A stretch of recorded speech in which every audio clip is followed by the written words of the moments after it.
Subscribe करें और bell दबाएं ताकि कोई खबर रह न जाए।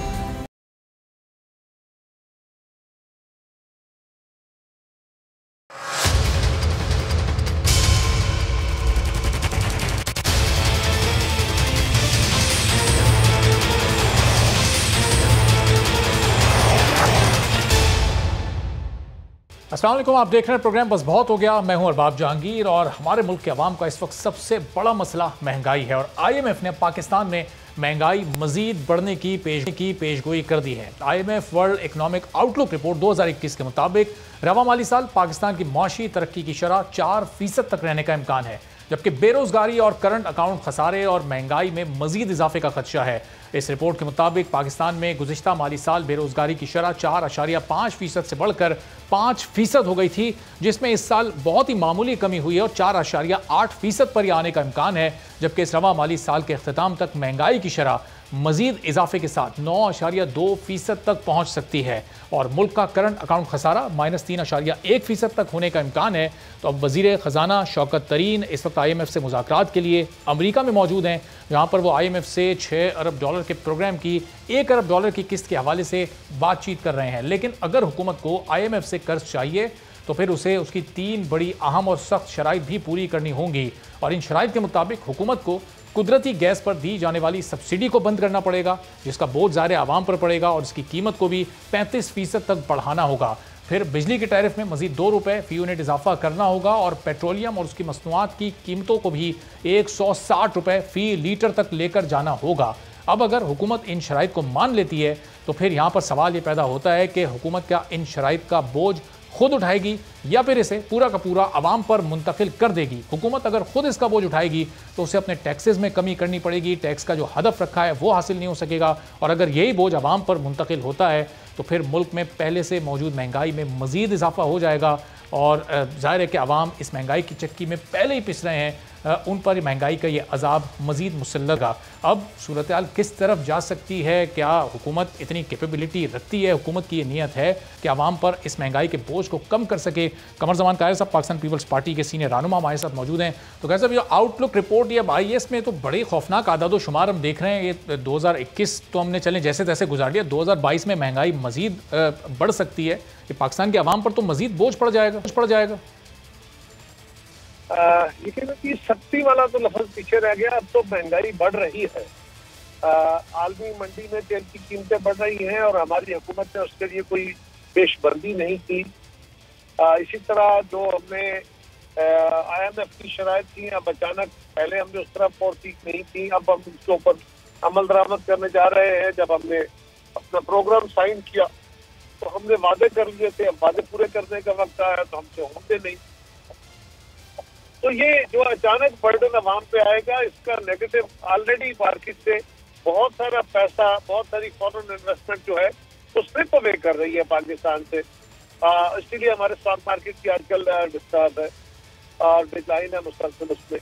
तो मैं समझ रहा हूँ कि इस वक्त हमारे लिए एक मुश्किल वक्त है और जब हम गए थे IMF के पास तो उस वक्त भी हमें भी मुश्किल हालात का सामना था। उस वक्त मुल्क में दहशतगर्दी थी, इकोनॉमी बहुत बुरी तरह बैठी हुई थी, एग्रीकल्चर का बुरा हाल था, हम अपनी फूड प्रोडक्ट इम्पोर्ट कर रहे थे, चीनी भी, दालें भी, गंदम भी, हर चीज इम्पोर्ट हो रही थी। उन हालात में भी हमने, जब हम IMF के पास गए तो हम प्रायर कंडीशंस को मीट करके गए थे। IMF की शराइत आने के बाद नहीं, उसका नतीजा ये हुआ था कि जो करेक्शन हमने की उसको उन्होंने हमारी पॉजिटिविटी में एग्री किया और हमने जो अपनी शराइत उनसे कही कि ये शराइत हमारे लिए काबिल कबूल अभी नहीं है, वो हम उनसे मनवाने में कामयाब हुए। इसलिए हेलो जी कायर साहब, आपकी आवाज आ रही है, बात जारी रखिएगा। तो ये कंसर्न बड़ा जरूरी था। आज हुकूमत के पास वो लीवर पता नहीं क्यों इस्तेमाल नहीं हो रहा और अब हमारे लिए ये मसला होगा। आप अगर सारा कुछ सिर्फ $1 अरब के लिए या एक ट्रांस के लिए या एक पैकेज के लिए ये शराइत मानेंगे तो पाकिस्तान के अंदर लोगों के अंदर कैपेसिटी अब सख्त नहीं है। हाँ, ये हो सकता है कि अगर अपने रेवेन्यू को मेंटेन करना हो तो ये जो सब्सिडी है ये किसान की जाए। हाँ, जिस क्लास के पास दौलत है और जिसकी दौलत में बहुत ज्यादा इजाफा हुआ है, वो जिसका जिक्र बार बार कार्टल्स करते हैं वजीर आज़म साहब, उन कार्टल्स से तगड़े होकर दौलत निकलवाने की बात करें तो शायद बात बन सके, वरना तो कोई सूरत नहीं। तो कह सकते हैं अमली तौर पर ज़ाहिर है कोई और ऑप्शन हुकूमत के पास है कि इन शराइत को ना माना जाए? ज़ाहिर है IMF से जो डॉलर्स इनको चाहिए, जो किस्त चाहिए, उसके लिए ये शराइत तो माननी पड़ेंगी, चाहे जितने ही मुज़ाकरात होते रहें, उनमें जितनी ताख़ीर होती रहे, लेकिन आखिर में इन शराइत को तो मानना है। गैस महंगी होगी, बिजली महंगी होगी, पेट्रोलियम। ये नहीं हो सकती कि आप आवाम को रिलीज कर दें। शराइत ये नहीं हो सकती कि आप आम आदमी के ऊपर डायरेक्ट टैक्सेस का बोझ पहुंचा दें। अगर आप IMF को इस बात पर राजी कर लेते हैं और आप उस बात पे उनको यकीन दिला देते हैं, अगर आपका कैरेक्टर ठीक हो और आपका एतबार ठीक हो, तो आप उनको ये एतबार दिला लें कि हम ये जो एक और टैक्स है, फर्ज करें आपसे वेल्थ टैक्स की सूरत में ले लेते हैं, वो तबका जिसके पास वेल्थ बहुत है, जिसके पास कैपेसिटी मौजूद है, उन एरियाज को टैक्स करें जो भी टैक्स पे नहीं है, और हम फास्ट ट्रैक पे वो कर सके। अगर हम वो कर सके तो हम IMF को इस बात पे कायल कर सकते हैं।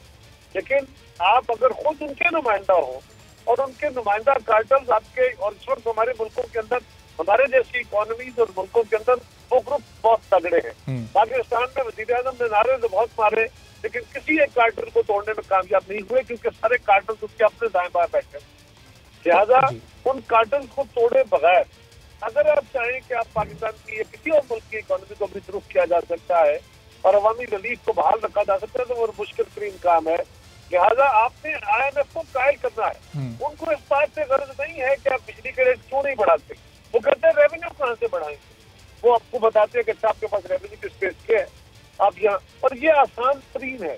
आप बिजली के ऊपर टैक्स बढ़ा दें, आप पेट्रोलियम के ऊपर प्रोडक्ट टैक्स बढ़ा दें, आप तेल की कीमतें बढ़ा दें, उस पर लेवीज लगा दें, ये इंडायरेक्ट, आप सेल्स टैक्स बढ़ा दें, ये इंडायरेक्ट टैक्सेशन बढ़ा के आसान तरीन कुलिया होता है पैसा कमाने का।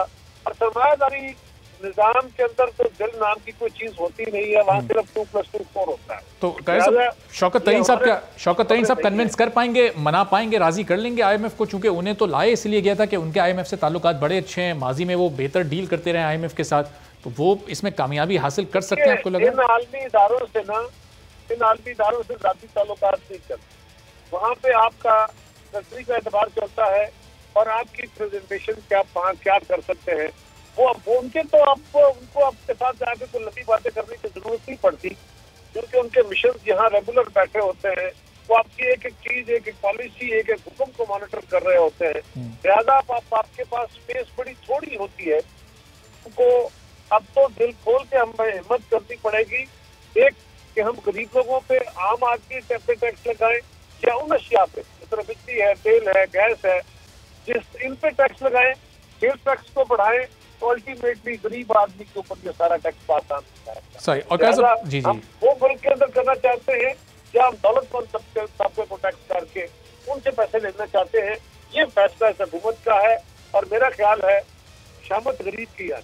सही। और ज़ाहिर है इस वक्त हुकूमत महंगाई की जो वजह बताती है कि चूँकि इंटरनेशनल प्राइस पेट्रोल की, खाम ऑयल की बहुत ज़्यादा बढ़ रही है, लेकिन ये तो चंद 5-6-7 माह से बढ़ रही है। उससे पहले जो एक कोविड अफेक्टेड पीरियड था उसमें तो पेट्रोल एक वक्त में मुफ्त भी मिला है, लेकिन पाकिस्तान में महंगाई उस वक्त भी अपने अरूज पर थी। 4 वज़ीर ख़जाना ये हुकूमत तब्दील कर चुकी है। ये इस हुकूमत में कैपेबिलिटी नहीं है मईशत को संभालने की, या इंटेंट है, कोशिश कर रहे हैं, हालात इनके काबू से बाहर हैं, माजी की हुकूमतों पर ये बार बार मलबा डालते हैं? इशू है क्या कायद साहब? खामियां किधर नजर आती हैं आपको? देखिए, ये जो गेम कोई होती है ना, ये इकोनॉमी की गेम ये नहीं है कि आप खाली फाइनेंस मिनिस्टर को चेंज करके तो ठीक कर लेंगे। ये तो 6 चेयरमैन FDR के पता नहीं कितने सेक्रेटरी फाइनेंस चेंज कर चुके हैं। मसला ये है कि जो आपका ऊपर हेड बैठा हुआ है, फैसले करने वाला है, आपके गिर्द जो टीम बैठी है, उनके अंदर जो कार्टल्स बैठे हुए हैं, कार्टल्स के नुमाइंदे बैठे हुए हैं, वो आपको कितनी स्पेस देते हैं या आप उनसे कितनी स्पेस ले सकते हैं, ये डिपेंड करता है आपकी लीडरशिप पे। और खान साहब इसमें बुरी तरह फेल हुए हैं। वो कार्टल्स को तो तोड़ नहीं सके, वो दवाइयां महंगी करके, तेल महंगा करके, बिजली महंगी करके, सेल्स टैक्स बढ़ा के, और ये बहाना कि जी आलमी मंडी में तेल की कीमतें बढ़ रही है। तो भाई हम भी IMF के पास गए थे, हमने भी उनसे कर्ज किया था, हमने उस वक्त तेल की कीमतें $150 तक चली गई बैरल। उस वक्त भी हमने ये सारा वहाँ पे बोझ पासा नहीं किया था, बल्कि आप दीगर जराए से पाकिस्तान की आमदन को बढ़ाने की कोशिश करते हैं। 9 से एक्सपोर्ट्स बढ़ रही है, 9 से पाकिस्तान का रेवेन्यू जितना बढ़ना चाहिए प्रोपोर्शनेटली।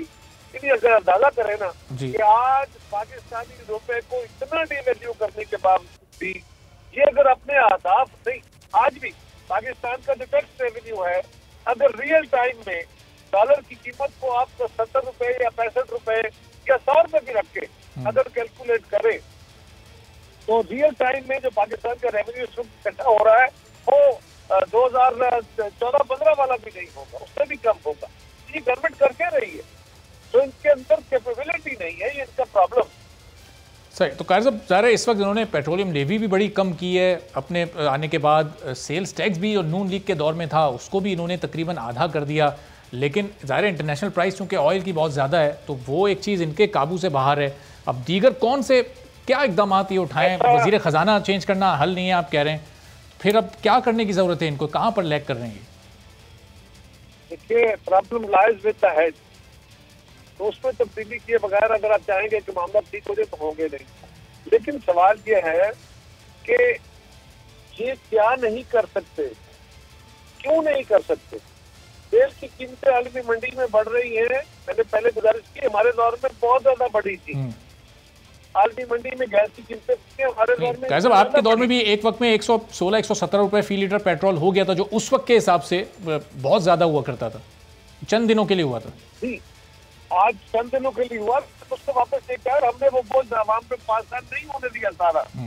हमने अगर जराए पैदा किए, ये बताइए ना, अगर इन्होंने टैक्स लेवी पेट्रोलियम लेवी कम कर दी है, अगर सेल्स टैक्स कम कर दिया है, तो रेवेन्यू बढ़ाया कहाँ से? तो दावे करते हमने रेवेन्यू बढ़ा लिया, कहाँ से बढ़ाया? वो अल्टीमेटली जो मते हैं कि जो ऑलरेडी कुछ रेवेन्यू के सूरत में आवाम को कुछ रिलीफ मिल रहा था, वो रिलीफ आवाम से विड्रा किए। ताकतवर तबके की दौलत में तो इजाफा हुआ है ना। Wealthiest peoples are becoming more wealthy और poor are becoming more poor.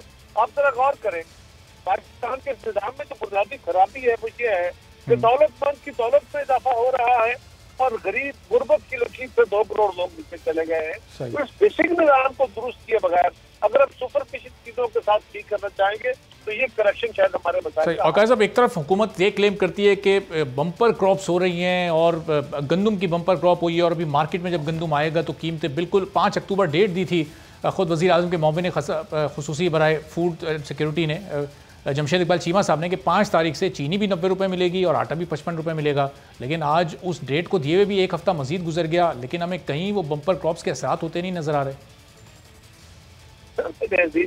इन्होंने कितने वादे किए, इन्होंने कितने दावे किए, तो एक दावा पूरा हो सकता है इनसे? एक भी।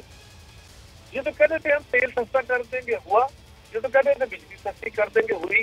ये तो कहते थे गैस सस्ती कर देंगे। इन्होंने वादे किए थे ना, मैंने तो नहीं किए थे। इन्होंने कहा था कि हम तनख्वाहों में इजाफा करेंगे, इन्होंने कहा था कि हम टैक्सेस में कमी करेंगे, इन्होंने कहा कि हम $200 अरब बाहर से लेके आएंगे।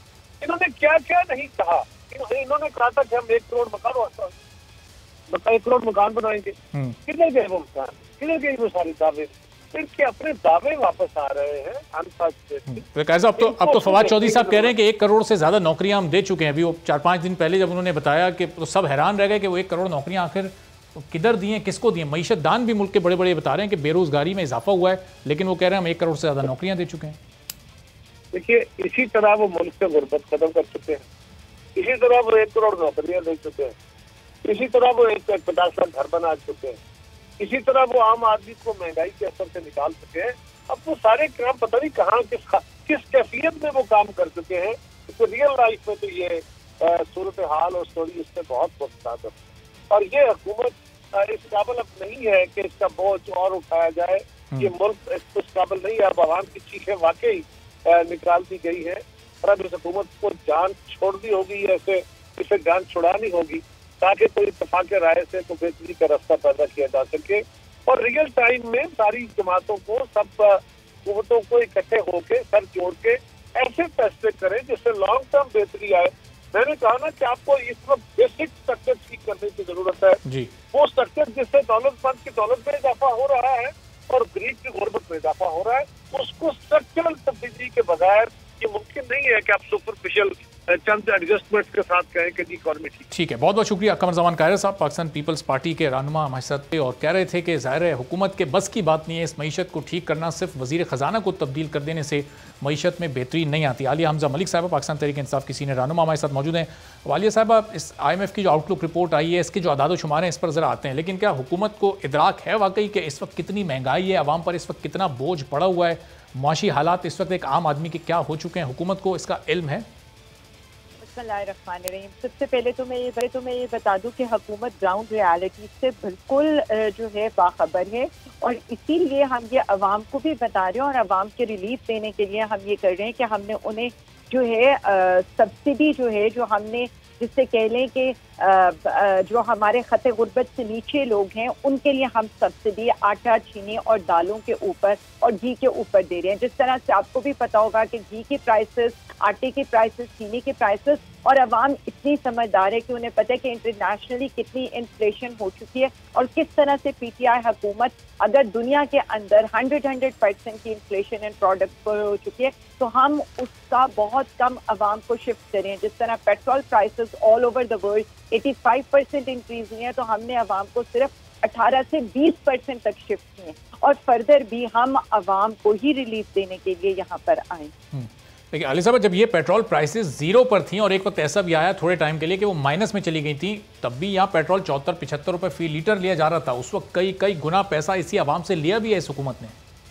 देखिए जी, सबसे बड़ी बात यह है कि इस वक्त अगर ये देखा जाए कि पिछले साल अगर पेट्रोल की कीमत $40 थी, इस वक्त पेट्रोल की कीमत $82 के ऊपर है, यानी 50% से भी इंक्रीज कर गई है। तो हुकूमत पाकिस्तान ने उस पर सेल्स टैक्स भी कम किया और पेट्रोलियम लेवी भी कम की है। और इसी तरह से जिस तरह अगर इंटरनेशनल प्राइसेस आपकी घी की या आटे की, और अवाम को ये भी पता है कि हम सारी चीज़ें फूड की जो आइटम्स है, कमोडिटीज़ हैं, वो हम इस वक्त इम्पोर्ट करें और ऑल ओवर द वर्ल्ड जो इम्पोर्ट है, अगर आप कल की CNN की रिपोर्ट देख लें, ब्लूमबर्ग की रिपोर्ट देख लें या BBC की रिपोर्ट देख लें, तो उनकी ये कि हाईएस्ट इन द हिस्ट्री है। इवन आप ये देखें कि अमेरिकन लोग जिनकी हमें एग्जांपल दी जाती है, हमारे नेबरिंग कंट्री इंडिया जिसकी इतनी बड़ी इकोनॉमी है, वहाँ पर भी इस वक्त जो हालात हैं, फूड इन्फ्लेशन इस वक्त ऑन द टॉप। लेकिन अली साहब, फिर चीनी और आटे की प्राइस क्यों आप लोग नहीं कंट्रोल कर पा रहे? ये मुकम्मल तौर पर ये तो नहीं इंपोर्ट हो रही, ये तो ज़ाहिर है पाकिस्तान में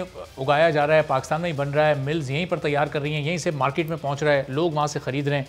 फिर ये बार बार वज़ीर आज़म इसका नोटिस भी ले चुके हैं, कमीशन भी बना चुके हैं, कमीशन की रिपोर्ट भी सामने आ चुकी, कहीं कोई अब तक कार्रवाई नहीं हुई और प्राइसेस भी बढ़ते जा रहे हैं। मेरा ये ख्याल है कि हम किसी एक चीज़ को मिस कर रहे हैं और वो चीज़ ये है कि इस वक्त चीनी की मार्केट के मुकाबले में इस वक्त जो, अगर हम ये देखें कि हम चीनी भी इंपोर्ट कर रहे हैं और हम गंदम भी इंपोर्ट कर रहे हैं, पिछले इतने सालों के अंदर अगर इस वक्त इस हुकूमत के इकदामात की वजह से, एग्रीकल्चर में इकदामात की वजह से, चीनी की, शुगर की आप क्रॉप ले लें, आप गंदम की क्रॉप ले लें, आप कॉटन की क्रॉप ले लें, सबके हालात अच्छे हुए हैं, लेकिन ये सारा शिफ्ट अवाम तक पहुंचने में टाइम लगेगा। तब तक हम ये सारी चीजें इंपोर्ट करें, जिससे ना सिर्फ हमारा इंपोर्ट बिल बढ़ रहा है उन प्राइसेस की वजह से, और उन प्राइसेस का असर यानी इंटरनेशनल इन्फ्लेशन का असर आम आवाम को बेयर करना पड़े, जो हमें भी उसका एहसास है। अगर हम ये देखें कि खुर्दनी तेल की कीमत तकरीबन 50% बढ़ चुकी है, लेकिन हम आवाम को वो भी 50 रुपये उस पर टैक्सेस कम करके सस्ता देने का प्लान कर रहे हैं। इसी तरह 125 बिलियन की जो सब्सिडी है वो हम आम आदमी को दे रहे हैं। हम इंटरेस्ट फ्री लोन्स देने लगे, हम जवानों को इंटरेस्ट फ्री कर्जे देने लगे, हम हुनरमंद पाकिस्तान बनाने लगे। तो सारी चीजें हम ये कर रहे हैं।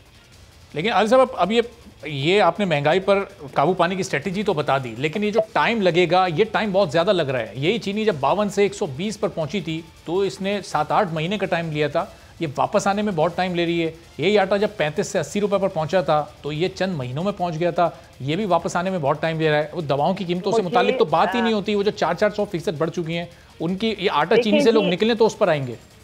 देखें जी, सबसे पहले तो मैं ये बता दूं कि जब हम ये प्राइसेस देते हैं 52 रुपीज़, तो मुझे PMLN के उन दौर भी याद आ जाते हैं जब शहबाज शरीफ साहब जाकर जो है वो ये कह रहे होते थे कि रमजान बाजारों पर छापे मारे होते थे। मुझे वो दिन भी याद है जब इनकी प्राइस हाइक PMLN और पीपल्स पार्टी के दौर में 130 रुपए तक भी गई है और इवन इनके रमजान बाजारों में 110 रुपए तक भी गई है। बट हाँ, हमें फिर वो वापस उसी पॉइंट पर लाए, फिर वो वापस उसी 52 रुपए पर लाए। मैं यही आपको, देखिए मेरी एक बात सुने, अब ये तो आप अगर कह दें कि 2018 की प्राइसेस, वर्ल्ड प्राइसेस और 2021 की वर्ल्ड प्राइसेस सेम हैं, तो मैं इस पर कुछ नहीं कह सकती, क्योंकि इस वक्त वर्ल्ड प्राइसेस का कंपैरिजन हो रहा है और हमारी अवाम इतनी समझदार है, उन्हें ये पता है कि हम ऐसी कोई काम नहीं करेंगे कि हम कर्जे लें और झोंक दें। हम कर्जे लें और सिर्फ अवाम को सब्सिडी देने में अवाम को ही उन कर्जों के बोझ तले झोंक दें। हम एक ऐसे रिफॉर्म्स कर रहे हैं ताकि आइंदा आने वाली नस्लें ना इन कर्जों के बोझ तले हों और उन्हें एक स्टेबल और एक सब्सटेंशियल जो सस्टेनेबल ग्रोथ देकर। लेकिन आलिया साहब, ये अब 3.25 साल तो आपके गुजर चुके हैं, अब ये 1.25 साल और ये 1.5 साल ही लगा लें, आखिरी 3 महीने तो वैसे ही इलेक्शन की तैयारी और उस सब में गुजर जाता है। ये जितने रिफॉर्म्स की आप बात कर रही हैं, ये कब तक हो सकेंगे? इसके समरात आवाम तक कब तक पहुंच सकेंगे? जो कीमतें बढ़ गई हैं वापस अपने उसी पॉइंट पर आएंगी जहां से बढ़ना शुरू हुई थी? ये सब कब तक हो सकेगा? इसके लिए आपको एक और टेन्योर चाहिए होगा या ऐसी टेन्योर में सब कर लेंगे आप लोग?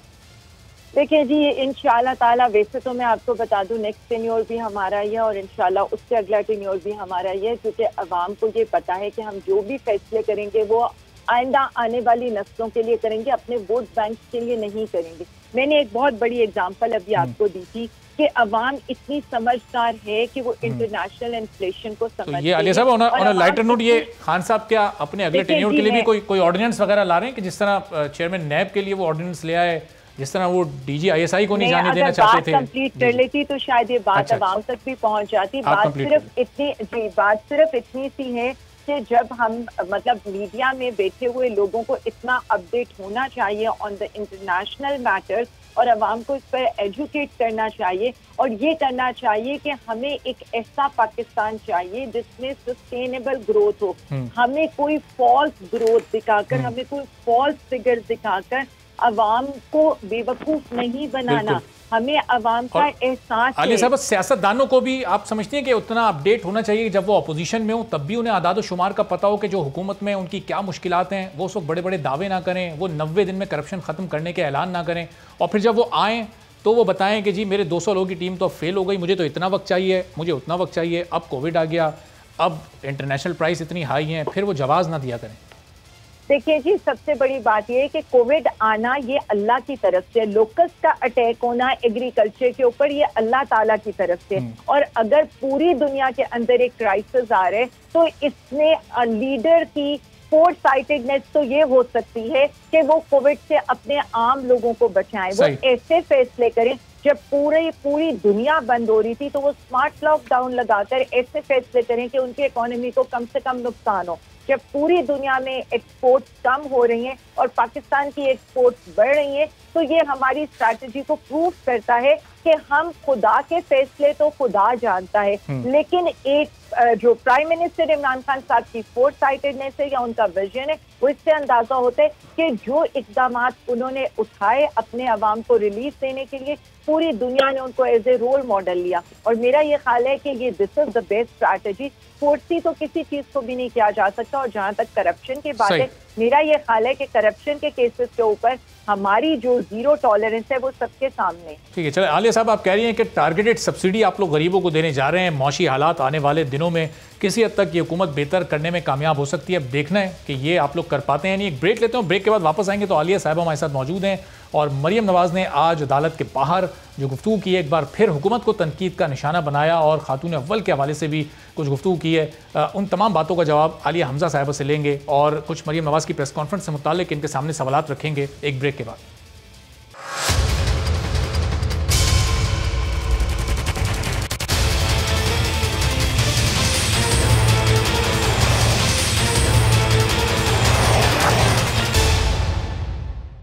प्रोग्राम में एक बार फिर आपको खुशामदीद कहते हैं। और नून लीग की नायब सदर मरियम नवाज अदालत में अपनी हर पेशी को सियासी थिएटर बना देती हैं। वो कमरे अदालत को किसी प्रेस क्लब में तब्दील कर देती हैं, वहाँ पर रिपोर्टर्स वीलॉगर्स को इंटरव्यू देती हैं, अदालत को कारकुनों और हामियों से भी भर देती हैं और फिर पेशी के बाद प्रेस कॉन्फ्रेंस भी करती हैं। मरियम की इन प्रेस कॉन्फ्रेंसेज में हाई रैंक ऑफिशियल्स और नैब के खिलाफ हमेशा इश्तियाल अंगेज बयान दिए जाते हैं। अब इस सारे तहफ़्फ़ुज़ात नैब की जानिब से इस्लामाबाद हाई कोर्ट में जमा करवाई गई उस दरख्वास्त में उठाए गए हैं जो मरियम नवाज और कैप्टन रिटायर्ड सफदर की जमानत मनसूखी के लिए जमा करवाई गई है। इस्लामाबाद हाई कोर्ट में आज एवनफील्ड रेफरेंस में सज़ा को कलम देने की दरख्वास्त पर समाअत हुई। ये वही रेफरेंस है जिसमें नवाज शरीफ को 10 साल और मरियम नवाज को 7 साल, इसके अलावा कैप्टन रिटायर्ड सफदर को 1 साल की कैद की सज़ा सुनाई गई थी, जिसके बाद अदालत के बाहर मरियम नवाज ने मीडिया टॉक की, अपनी जमानत मनसूखी की दरख्वास्त देने वाले को 22 तोपों की सलामी दी और फिर हमेशा की तरह इस बार भी वज़ीर आज़म इमरान खान का जिक्र करना वो नहीं भूली। वज़ीर आज़म इमरान खान पर उनकी जानिब से आज भी आए गए, कहा गया कि वो अहम तकर्रुरियाँ जादू टोने से करते हैं। मीडिया से इस गुफ्तगू में मरियम नवाज ने यह भी कहा कि वो ना तो गिरफ्तारी से डरती हैं और ना ही किसी जाली मुकदमे से। क्या कहा उन्होंने, ज़रा सुनिए। मैं चाहती हूँ कि उसका चेहरा कौम को दिखाया जाए ताकि हम उसको 21 नहीं 22 तोपों की सलामी पेश करें। ना आपकी गिरफ्तारी से डरती हूँ, ना आपके जाली मुकदमे से डरती हूँ, ना आपके जाली केसेस से डरती हूँ, ना मैं नैब से डरती हूँ। एक शख्स जो कि वज़ीर आज़म की कुर्सी पर काबिज़ है, जो शख्स उन मुल्क की अहम तरीन तकर्रियाँ जो है वो जादू टोने से करता हो, इतना ही उनका जादू टोना सक्सेसफुल है, हिसाब किताब सक्सेसफुल है, तो वो अवाम की भलाई के लिए क्यों इस्तेमाल नहीं होता? मरियम नवाज अगर गिरफ्तारी से नहीं डरती तो फिर ज़रा पिछले साल अगस्त की वो पेशी हम याद करते हैं जब नैब पेशी के मौके पर खासी हंगामा आई हुई थी, जब मरियम नवाज गाड़ियों में पत्थर भरकर नैब में पेश होने गई थी। क्या हालात वहाँ पर रुनुमा हुए थे, ज़रा एक झलक उसकी भी देखिए।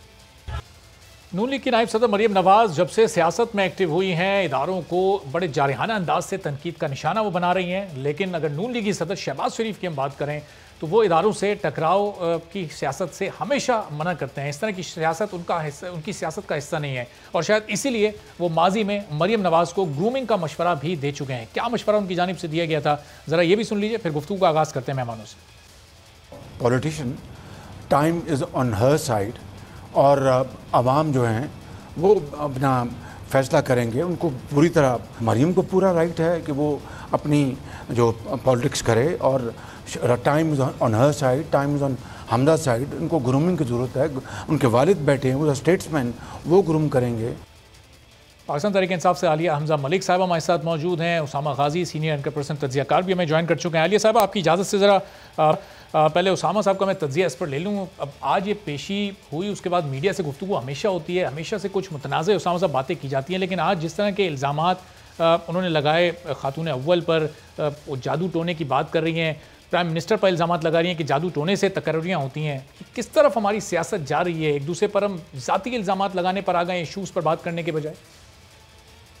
शर्म का मकाम है, दुख होता है कि किस हद तक गिर गई हमारी सियासत। देखिए, इसमें बड़ी खतरनाक बात है। ये सिर्फ ये नहीं है कि जातियात तक चले गए हैं या उन लोगों तक चले गए हैं जिनका सियासत से कोई ताल्लुक नहीं है। देखिए, क्या आप देखें, मरियम साहिबा की बेटियां हैं, उन तक कोई बात करे तो कोई अच्छी बात होगी। इसी तरह आप देख लें जो लोग सियासत में नहीं हैं, या हुसैन नवाज, हसन नवाज साहब उनकी अहलिया हों, हमजा हैं, सलमान शहबाज हैं, इनके खिलाफ बात होती है। इनके घर वालों के तो नहीं, इनके बच्चों के बारे में या उनके बारे में तो नहीं होती।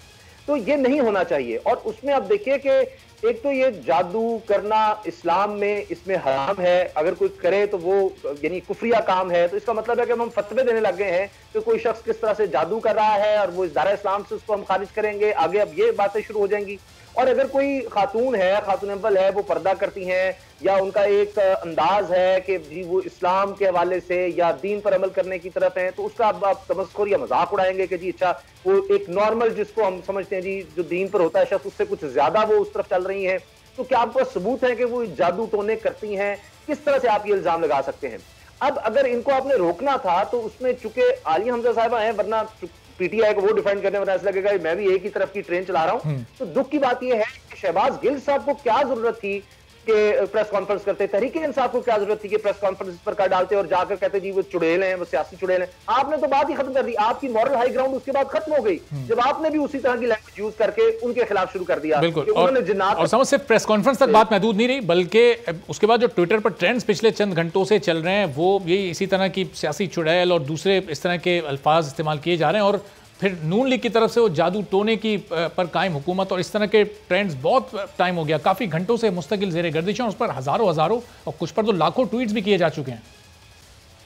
ये दोनों तरफ से देखिए मीडिया विंग्स बने हुए हैं और दोनों का ये मुकाबला होता है, दोनों को टास्क दे दिया जाता है। आप दिल्ली देख लीजिए, मरियम साहिबा की तरफ से टास्क होगा, इसी तरह से प्राइम मिनिस्टर की तरफ से जो उनकी टीम है उसका एक टास्क होगा कि अच्छा कौन ज्यादा टॉप ट्रेंडिंग में आता है। तो दूसरे तीसरे में आपको ये नजर आएगा, लेकिन इतनी गलीज, अब देखिए हम दुख ये रो रहे हैं कि जी हमारे इदारे हैं, पाकिस्तान है, हमने इसका अच्छा इमेज देना है, हमने इसका पॉजिटिव इमेज देना है, हमने दुश्मन से मुकाबला करना है, जो मुसलसल पाकिस्तान का एक नेगेटिव इमेज, पाकिस्तान में कुछ नहीं है, वो ट्रेंड, उनका हमने मुकाबला करने की बजाय हम आपस में ही लड़ते चले जा रहे हैं। अब आप बाहर से देखेंगे पाकिस्तान में क्या चीजें ट्रेंड कर रही हैं, तो मुझे बताएं जो पाकिस्तानी बाहर है, जो पाकिस्तानी यहां पर है, या जो लोग कहेंगे यार ये क्या है, चुड़ैल, जिन, जादूगरनी, फुला, हम इन चीजों में रह गए। हमारे पास और कोई मसला नहीं रह गया पाकिस्तान में, कोई महंगाई का मसला, कोई और आपने अगर ये कैश ही करवाना था, जो अभी सिविल और मिलिट्री के दरमियान जो इस वक्त एक कंफ्यूजन हुई, जो मामला हुए, तो यही हल रह गया था आपके पास। यानी आप उस कंफ्यूजन से लेके मरियम साहबा के पास अब कोई मसला नहीं था। इमरान पर तनकीद करें तब मसला है, जनरल बाजवा पर तनकीद करें तब मसला है, आपका बयानी कहा जाएगा, तो उन्होंने ये जादूगरनी और ये सारा कुछ बीच में ले बिल्कुल और महंगाई का वो जिक्र कर रही हैं, मशवरा भी दे रही हैं हुकूमत को कि ये इस जंतर मंतर को महंगाई कम करने के लिए इस्तेमाल करें, लेकिन ज़ाहिर अल्फाज का चुनाव बड़ा ही अफसोसनाक है। मैं आपकी तरफ वापस आता हूँ, उसामा आलिया हमजा मलिक साहबा को भी ज़रा रिस्पॉन्ड करने का मौका देते हैं। आलिया साहबा, अब आज ज़ाहिर ये गुफ्तगू प्राइम मिनिस्टर की, उस पर आप लोगों की तरफ से मरियम नवाज़ की प्राइम मिनिस्टर के खिलाफ, उस पर आप लोगों की तरफ से जवाब तो आ गया, लेकिन अब ये उनके किस तरह के तंज हैं कि जंतर मंतर के जरिए आप कम से कम ये महंगाई को कम कर लें। महंगाई आप लोगों से कम नहीं होती तो मौका मिलता है अपोजिशन को इस तरह की बात करने का, तो ये मौका तो आप ही लोगों ने फराहम किया है। देखिए मेरी एक बात सुने, मैं तो एक उनके बारे में सिर्फ इतना ये कहूंगी कि आज उन्होंने अपने वालिद मोहतरम की तरबियत बिल्कुल दिखा दी है। जो हमारी जो लीडर साहिबान थे उनकी नंगी तस्वीरों से लेकर, जो उनको कहते थे अंग्रेजों के कुत्ते नहलाने वालों से लेकर, आज उन्होंने ये अपनी तरबियत पे मुझे कोई हैरानगी नहीं हुई है कि उन्होंने जो ये बात की है, मतलब जिनकी पहचान कैलबरी फॉन्ट हो, जिनका जिसे कह दें जायदादें कतरी हो, जिनके तर्जुमान जुबैर उमर जैसे लोग और दानिया वो तलाल चौधरी जैसे लोगों जो तंजीम साजी में पकड़े जाते हैं, जिनकी सारी सियासत झूठ, फ्रॉड, बेईमानी, फोटोशॉप तस्वीर पर हो, तो हम उनसे इससे ज्यादा क्या एक्सपेक्ट करेंगे। मैं सिर्फ इतना कहना चाहती हूँ कि जो खातूने अव्वल वज़ाइफ पढ़ती हैं और इनका मुकाबला ये करेंगी जो करप्शन और कैलबरी फॉन्ट और फ्रॉड करती हैं, वो रहमान और रहीम का नाम लेती हैं और ये चोरी, जालसाजी और कतरी खत की बात करती हैं। वो एक फारसा और दीनदार खातून है, और ये खातून जो एक जिनको आज जो लक़ब दिया गया सियासी चुड़ैल का, ये घटिया और मुस्तनद चोरनी और फ्रॉडन है। देखिए फर्क सिर्फ इतना है, चलें, लेकिन अब ज़ाहिर है जिस तरह की गुफ्तगू उनकी जानिब से की गई, अगर उसी तरह का जवाब भी आएगा दूसरी जानिब से तो फिर फ़र्क क्या रह जाएगा उसामा। ज़ाहिर है, और हम नून लीग में जिस तरह की सियासत इस वक्त देख रहे हैं, मरियम नवाज़ की बहुत ही जारहाना, फिर शहबाज शरीफ साहब की थोड़ी मुफाहमाना, उन्होंने मरियम नवाज़ साहबा को कुछ अर्से पहले कामरान खान साहब के प्रोग्राम में ग्रूमिंग का मशवरा भी दिया था। तो अब आज के बाद वाकई ऐसा लग रहा है कि सियासी तौर पर इनको काफ़ी ग्रूमिंग की ज़रूरत है, खासतौर पर मीडिया से बात करते हुए। मुझे तो बिल्कुल ऐसे लग रहा है, लेकिन बात यह है अरबाब की, ये पूरी प्लानिंग के साथ आती हैं। ये नहीं है कि मरियम से कोई सवाल हुआ और उन्होंने अचानक जज्बात में आके जवाब दे दिया। वो पूरी तैयारी और रिहर्सल और सारा ये सोच समझ कर आई है कि उन्होंने किन जुमलों का इस्तेमाल करना है। उनके साथ बड़े सीनियर लोग, उनके जो इस वक्त मेन एडवाइजर है परवेज रशीद साहब हैं, वो उनके साथ मुसलसल खड़े होते हैं। तो उनके होते हुए कैसे ऐसे उन्होंने लैंग्वेज यूज कर दी, क्या वो सोच कर नहीं, वो हर दफा तैयारी के साथ आती हैं कि आज मैंने जाना है। मरियम औरंगजेब साहब दरमियान में बड़े दिलचस्प लुक में भी दे रही होती हैं जी, तो इससे नजर आ रहा है कि ये सोच कर आए थे कि आज हमने ये बात करनी है। मुझे ये लगता है कि देखिए आलिया हमजा साहिबा जिस तरह आप फरमा रही थी, उन्होंने भी वही लैंग्वेज यूज कर दी। तो जो अखलाकी बर्तरी थी वो खो दी हुकूमत ने। यहाँ पर हम लोग अप्रिशिएट कर सकते थे, हम कह रहे थे कि देखें जी कितनी अखलाकी बर्तरी का मुजाहरा किया है, बस इतना कह देते कि जी नाजेबा जुबान इस्तेमाल की है। कुछ खवातीन आ जाती कहती है खवातीन की इज्जत होती है, करना चाहिए था, हम भी इस तरह की लैंग्वेज यूज कर सकते हैं। बस ये इतना, उन्होंने तो वही कर दिया, उन्होंने वही ट्रेंड्स बना दिए। अब मुझे बताएं कि हम क्या करेंगे। हम अगर यहाँ तज्जिया करेंगे तो दोनों के खिलाफ ही में करना पड़ेगा कि उन्होंने कौन सा कोई मॉरल हाई ग्राउंड किया। बिल्कुल, क्योंकि जो जवाब आया वो भी किसी सूरत उससे कम नहीं था, जो उसमें जिस तरह की जबान इस्तेमाल की गई। बहुत बहुत शुक्रिया उसामा गाजी साहब, आलिया हमजा मलिक साहब हमारे साथ मौजूद थी। एक ब्रेक लेते हैं, ब्रेक के फिर DGISI की जो तकर्री है वो एक मौमा बन गई है, बड़ा तनाज़ा वो बन गई है। 3 नाम प्राइम मिनिस्टर तक पहुंच चुके हैं, इसमें लेफ्टिनेंट जनरल सरफराज का नाम शामिल है, इसमें लेफ्टिनेंट जनरल साकिब का नाम और फिर नदीम अंजुम साहब का नाम तो उसमें ज़ाहिर है ही, जिनका तकर्रुर इदारे की जानिब से किया गया। अब देखना है कि प्राइम मिनिस्टर किस नाम की मंजूरी देते हैं। एक ब्रेक के बाद इसी मामले पर मज़ीद बात करेंगे।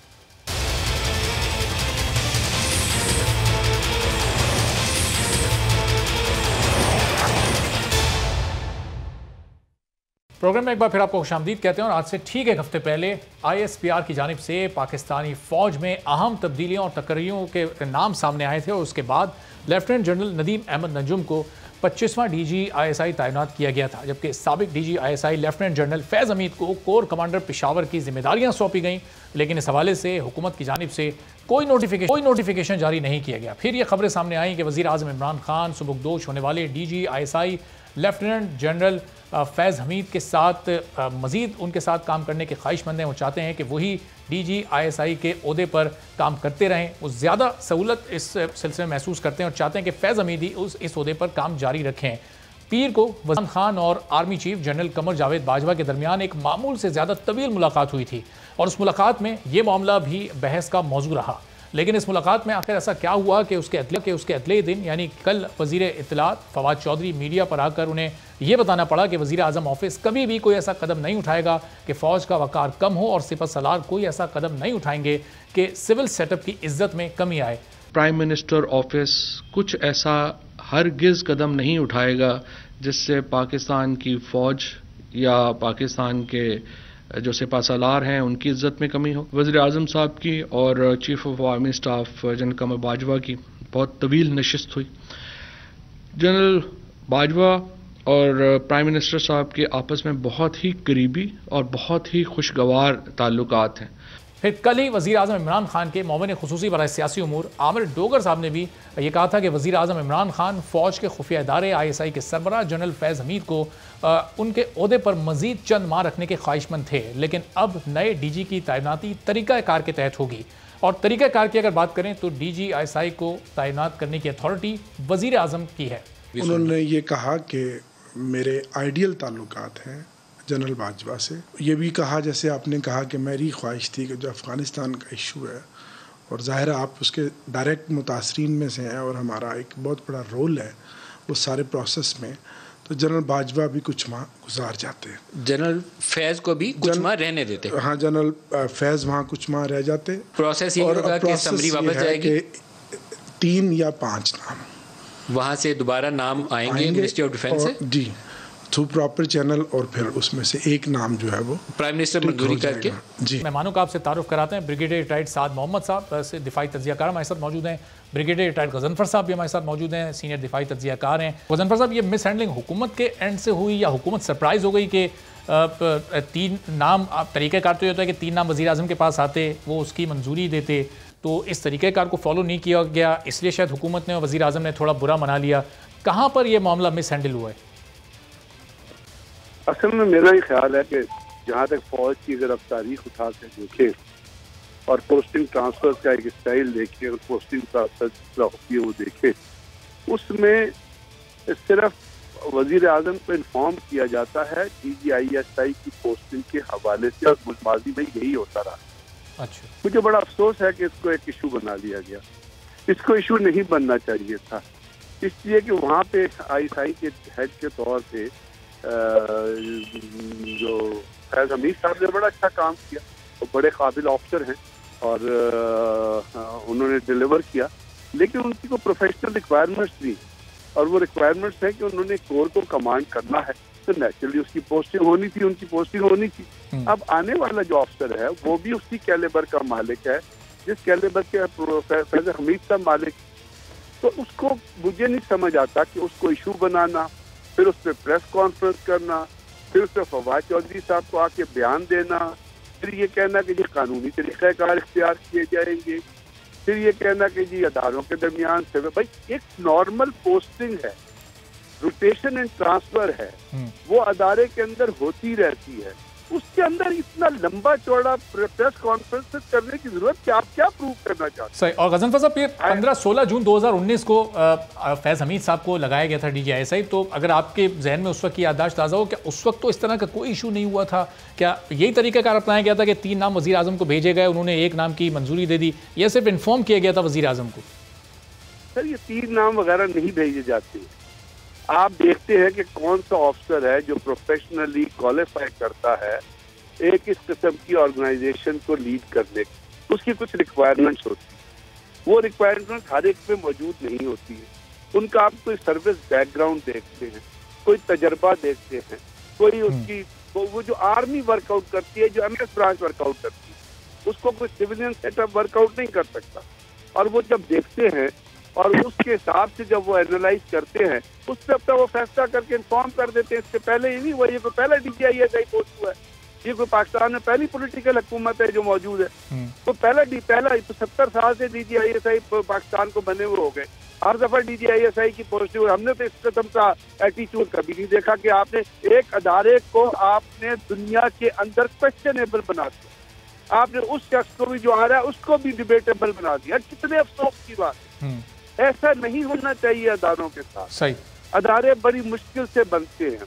अगर ISI आज दुनिया में, ISI को दुनिया तारीफ करती है और ये कहती है कि इस एजेंसी ने डिलीवर किया, तो वो उसकी स्ट्रेंथ की वजह से है। वो स्ट्रेंथ इंडिविजुअल्स की वजह से नहीं होती, वो स्ट्रेंथ होती है पूरी ऑर्गेनाइजेशन की वजह से। ठीक है, बिल्कुल ब्रिगेडियर साहब का पॉइंट आ गया। ब्रिगेडियर साहब, ये अब जाहिर है हुकूमत की जानिब से कहा गया कि चूंकि अफगानिस्तान और खित्ते की जो इस वक्त सूरत हाल है, इसलिए प्राइम मिनिस्टर चाहते थे कि फैज़ हमीद साहब ही थोड़े अरसे और कंटिन्यू करें, 4-6 माह। तो क्या किसी और DGISI के आने से, अब नदीम अंजुम साहब यहाँ पर आ गए हैं, उनके फौज तो हमारा मुनज़्ज़म तरीन इदारा है, किसी नए ऑफिसर के आने से जो पुराने मामलात होते हैं, क्या उसमें कोई फ़र्क आता है? क्या वो स्लो हो जाते हैं पहले की निस्बत? नहीं, ऐसी कोई बात नहीं है। इदारे की कंटिन्यूटी होनी चाहिए, इंस्टीट्यूशनल कंटिन्यूटी होनी चाहिए, और लोग आते जाते रहते हैं। पाकिस्तान फौज जो है या ISI है, वो एक कंटिन्यूस इदारा है, वो रहना चाहिए। बाकी जो इंडिविजुअल्स हैं वो आते जाते रहते हैं, और जितने फैज़ हमीद साहब कॉम्पिटेंट हैं, मेरे ख्याल में जो उनको फॉलो कर रहे हैं वो भी इतने कॉम्पिटेंट हैं। जो ये बात की गई थी कि अफगानिस्तान के हालात जो हैं वो इस तरह है, तो अफगानिस्तान के हालात तो पिछले 40 साल से ऐसे हैं। इसका ये मतलब तो नहीं है कि DGISI 40 साल रहेगा। अगले 5-6 महीने में, साल के अंदर मुझे नहीं लगता कि अफगानिस्तान की हालत जो है वो कुछ ज़्यादा बेहतर होगी। उसको एक कंटिन्यूस पाकिस्तान की एक अटेंशन चाहिए होगी, क्योंकि हमारा नेबर है और हमें डायरेक्टली इम्पैक्ट करता है। तो ऐसी कोई बात नहीं है। दूसरा ये है कि फैज़ हमीद साहब की प्रोफेशनल रिक्वायरमेंट हैं, वो एक सीनियर ऑफिसर हैं, वो कल अगर रन में आते हैं तो उसके लिए उनको एक तजुर्बा होना चाहिए, और वो तजुर्बा जो है वो वक्त बहुत कम है, तो वो तजुर्बा उनको देना चाहिए। तो वो मेरे ख्याल में करियर प्लानिंग फौज करती है। देखिए, वज़ीर आज़म साहब के पास बिल्कुल सवाबदीद है कि वो अपॉइंट करें, तो उसकी तो पूरी बात हो गई थी ना। आर्मी चीफ गए थे, उनके ऊपर डिस्कशन हुई होगी, और जब आर्मी ने कह दिया कि वो डिस्कशन उसके ऊपर हो गई थी, और 2 दिन बाद उसके बाकी पोस्टिंग्स के बाद 2 दिन बाद अनाउंस कर दिया, तो इसका मतलब है कि वो इंतजार कर रहे थे कि बातचीत होगी, चलो नोटिफिकेशन 2 दिन के अंदर आ जाएगा। जब नहीं आया, तो चूंकि बाकी पोस्टिंग्स रुकी हुई थी, तो इनको तो चलाना था ना। तो फिर ये मेरे ख्याल में इसको तनाज़ा बनाना, इसको इशू बनाना नाकाबिल फ़ाहम है ये मेरे लिए, ये बात कि क्यों एक नया महाज जो है वो खोला जा रहा है, उसमें जो है फौज का इदारा है, इंटेलिजेंस का इदारा है, उसको आप तनाज़े में ले आते हैं। जो आउटगोइंग ISI के हेड हैं उनको मुतनाज़ा बना रहे हैं, आप कह रहे हैं कि मैं उसको 5-6 महीने रिटेन कर रहा हूँ, तो उसके ऊपर भी मसाइल खड़े हो सकते हैं। तो ये मेरे ख्याल में कोई इंडिस्पेंसिबल नहीं है। हर एक आदमी अपना काम करता है, अपने वक्त पे करता है, वो चला जाता है, उसकी जगह दूसरा आ जाता है, और दूसरा भी उतना ही कॉम्पिटेंट है। अगर उसकी सिलेक्शन हुई है तो उसके वो देखा गया है, उसका पोटेंशियल देखा गया है, उसका एप्टीट्यूड देखा गया है कि ये इस इदारे के लिए मौजूद तरीन लेफ्टिनेंट जनरल है, वो आ जाएगा, वो भी उसी तरह काम करेगा जैसे पहले लोग करते रहे। तो इसका मसला कोई नहीं होना चाहिए। बहुत बहुत शुक्रिया ब्रिगेडियर रिटायर्ड गजनफर साहब, ब्रिगेडियर रिटायर्ड साहद मोहम्मद साहब हमारे साथ मौजूद थे।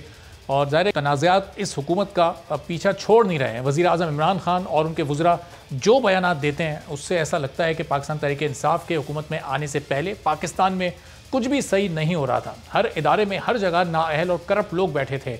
उन इदारों का ऑडिट आउटडेटेड उन इदारों का निज़ाम आउटडेटेड हो चुका था और उसे बदलने की भी फौरी ज़रूरत थी। इसीलिए वज़ीर आज़म ने इन 3.25 सालों में बहुत सी आउटडेटेड चीज़ों को तब्दील करके अपडेट कर दिया, और एक ऐसी ही अपग्रेडेशन PMC की सूरत में हमारे सामने आई है। PMDC को तब्दील करके 2019 में एक ऑर्डिनेंस के ज़रिए PMC को लाया गया, और जब से PMC वजूद में आया है, मेडिकल स्टूडेंट्स को अपग्रेड के नाम पर डी ग्रेड कर रहा है। PMC की जानिब से हर साल एक नया तनाज़ा मेडिकल के स्टूडेंट्स को नसीब हो रहा है। कभी पूरे मुल्क में अचानक से ज़बरदस्ती एक ही निसाब के ज़रिए एंट्री टेस्ट का तनाज़ा सामने आया, तो कभी PMC पास करने वालों के लिए नेशनल लाइसेंसिंग के इम्तिहान का तनाज़ा खड़ा हो गया, और अब पाकिस्तान मेडिकल कमीशन की नाअहली से 1 लाख से ज़ायद तलबा का मुस्तकबिल तारीख हो गया है।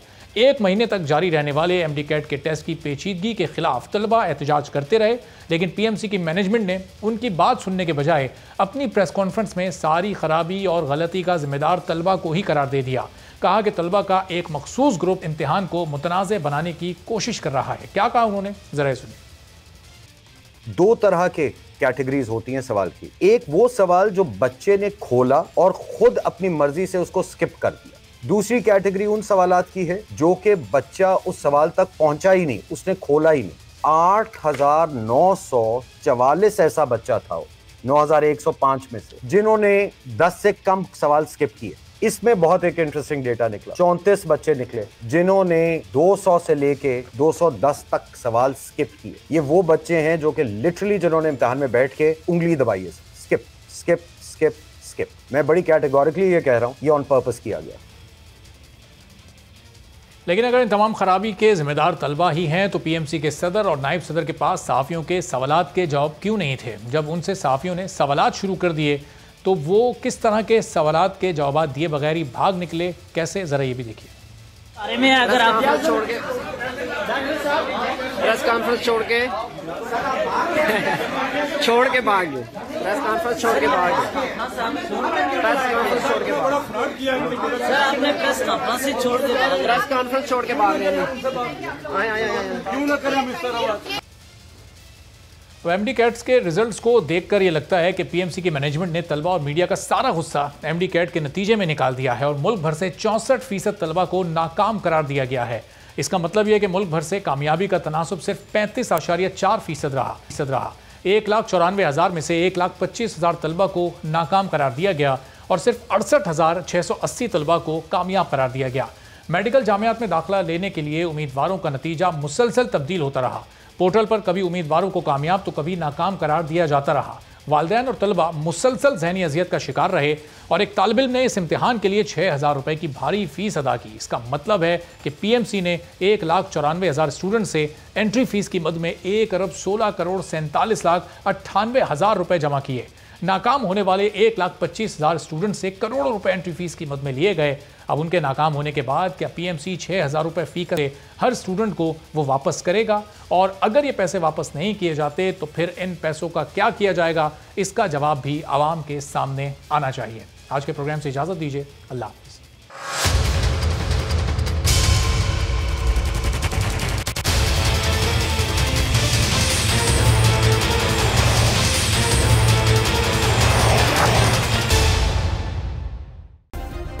सब्सक्राइब करें और बेल दबाएं ताकि कोई खबर रह न जाए।